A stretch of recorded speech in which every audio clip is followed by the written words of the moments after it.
डरने की कोई ज़रूरत नहीं है। आप जितना डरेंगे उतना ही वो डराने की कोशिश करेंगे, और जितना मुकाबला कीजिएगा उतना ही वो पीछे जाएगा। आप ही लोगों ने कहा वो सीए के प्रोटेस्ट में घबरा के, एक तो कोविड आ गया, वरना बहुत मैग्नीफाई हो जाता मसला। तो जिस तरह वो प्रोटेस्ट रहा, किसानों का प्रोटेस्ट रहा, उसी तरह हमें भी कानून के दायरे में ज़मीन पे उतरना होगा और खौफ को अपने दिल से निकालना होगा, तभी ये लोग जाएंगे। बचपन में किताब में हमने पढ़ा था, शायद आप लोगों ने ही पढ़ा था, उसका नक्शा मुझे याद है। एक जो है छड़ी लेके दिखा रहा, डरा रहा है, और सैकड़ों लोग जो है नीचे घुटनों के बल पे, हाथ जोड़े घुटनों के बल पे थे।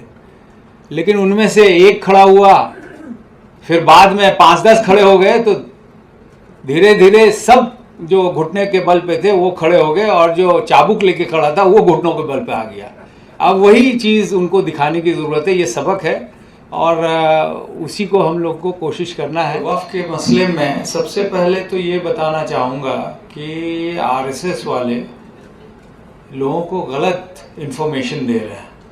और जब पार्लियामेंट में डिबेट भी चली तो आप लोगों ने सुना होगा, जब माइनॉरिटी मिनिस्टर ने इनिशिएट किया तो उसमें भी झूठ बोला कि कोई भी इस पार्लियामेंट को वक्फ की ज़मीन बता के उसको वक्फ कर सकता है, जिसका खंडन किया हम लोगों ने। मुझे खुशी है संजय भाई भी यहाँ पे हैं, वो भी जेपी में सी में थे। कई मीटिंग्स चली, और मुझे बड़ा अफसोस होता है कि पार्लियामेंट्री डेमोक्रेसी की जो नियम है उसका खुलेआम उल्लंघन किया गया, वॉयलेट किया गया। और संजय भाई अपने वक्त में शायद डिटेल में बता पाएंगे, मैं ज़्यादा वक्त नहीं लूँगा। लेकिन इसका सामना तो करना पड़ेगा हमें। इनका मकसद ये है,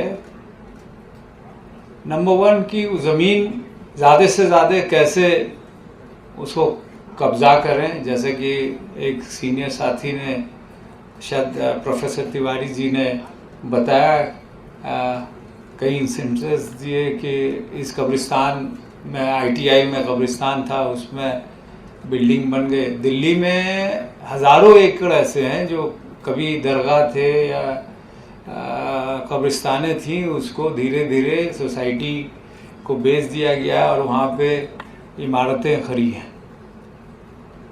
इसके अलावा उनका एक मकसद है कि जहाँ चाहे वहाँ फसाद करा दें। कम्युनल टेंशन होगा तभी ये जीत पाएंगे, तनाव होगा तभी लोग इनकी कमजोरियों का चर्चा नहीं करेंगे। जितनी भी अच्छी बातें होंगी हिंदुस्तान में, अगर ऑपोजिशन का ताल्लुक होगा, वो टीवी पे आपको कभी नहीं दिखेगा। सोशल मीडिया शुक्र है, उसमें अच्छी चीज़ें भी आ जाती हैं, लेकिन इसके अलावा और कोई सोर्स नहीं है। आप लोगों ने जो ये जलसा यहाँ पे शुरू किया, मैं आप लोगों से विनती करना चाहता हूँ कि इसको ज़्यादा से ज़्यादा जगह पे आपको ले जाने की ज़रूरत है। इसको हर स्टेट में, हर ज़िले में, हर ब्लॉक और गांव तक अगर पहुंचा पाएँ तो आप ज़रूर कोशिश करें। आपको लोग इंतज़ार कर रहे हैं, और सिर्फ मुसलमान नहीं, सब जानते हैं कि ये मौजूदा सरकार जो है पब्लिक के हित में या हिंदुस्तान के लोगों के हित में, उसके लिए काम नहीं के बराबर कर रही है। और सच्चाई बताना हमारा फ़र्ज़ है, और सच्चाई बताने से हमें यकीन है कि हम लोग को समर्थन मिलेगा। आज अभी कुछ देर कबल हमारे एक युवा साथी ने, स्टूडेंट, उन्होंने कहा कि हमें एजिटेट करना होगा, लेकिन फिर केस हो रहे हैं।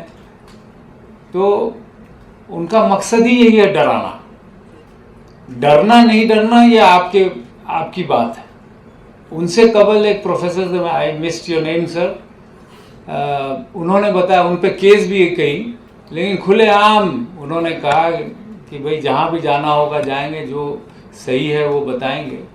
तो सबसे पहले मेरी गुजारिश होगी कि जिस तरह आपके मेंबरान, अभी दानिश भाई थे, फिर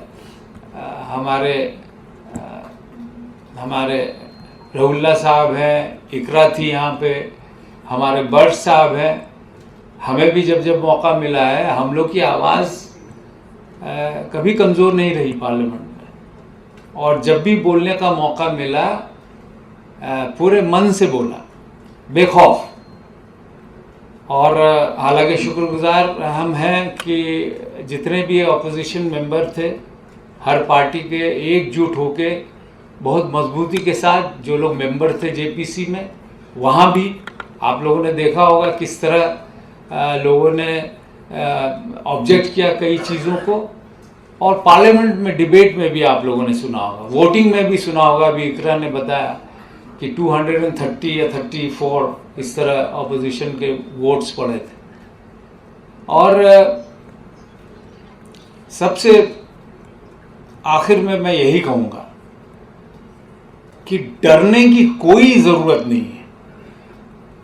आप जितना डरेंगे उतना ही वो डराने की कोशिश करेंगे, और जितना मुकाबला कीजिएगा उतना ही वो पीछे जाएगा। आप ही लोगों ने कहा वो सीए के प्रोटेस्ट में घबरा के, एक तो कोविड आ गया, वरना बहुत मैग्नीफाई हो जाता मसला।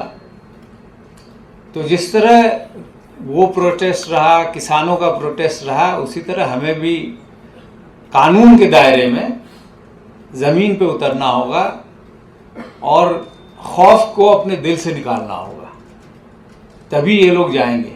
बचपन में किताब में हमने पढ़ा था, शायद आप लोगों ने पढ़ा था, उसका नक्शा मुझे याद है।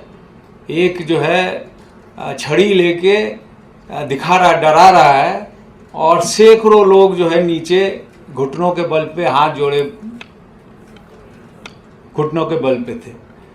लेकिन उनमें से एक खड़ा हुआ, फिर बाद में 5-10 खड़े हो गए, तो धीरे धीरे सब जो घुटने के बल पे थे वो खड़े हो गए, और जो चाबुक लेके खड़ा था वो घुटनों के बल पे आ गया।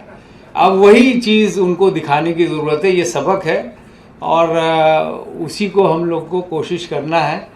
आखिर में मैं फिर अदीब साहब का भी बहुत शुक्रगुजार हूँ, उन्होंने 2 मरतबा हमें फ़ोन करके, अभी बिहार में इलेक्शन है तो ज़्यादा वक्त हमारा वहाँ जाएगा। इकरा ने भी बार बार कहा, मशवरा दिया कि वहाँ पे आप लोगों की ज़रूरत पड़ेगी, इशारतन उन्होंने कहा। और जहाँ जहाँ इलेक्शन है, क्योंकि जो भी गिनती होती है पार्लियामेंट में, कानून बनता है, चाहे पार्लियामेंट में असेंबली में हो, वो वहीं से बनता है, वहाँ पे नंबर होना बहुत ज़रूरी है। इसलिए आपकी पहुँच जहाँ जहाँ हो, अगर खुद जा सकें जाएं, अगर वीडियो के माध्यम से जा सकें जाएं, या नहीं तो पोस्ट करके भी जाएं, सपोर्ट करके भी जाएं। बहुत बहुत शुक्रिया। खुदा हाफिज़। जय हिंद।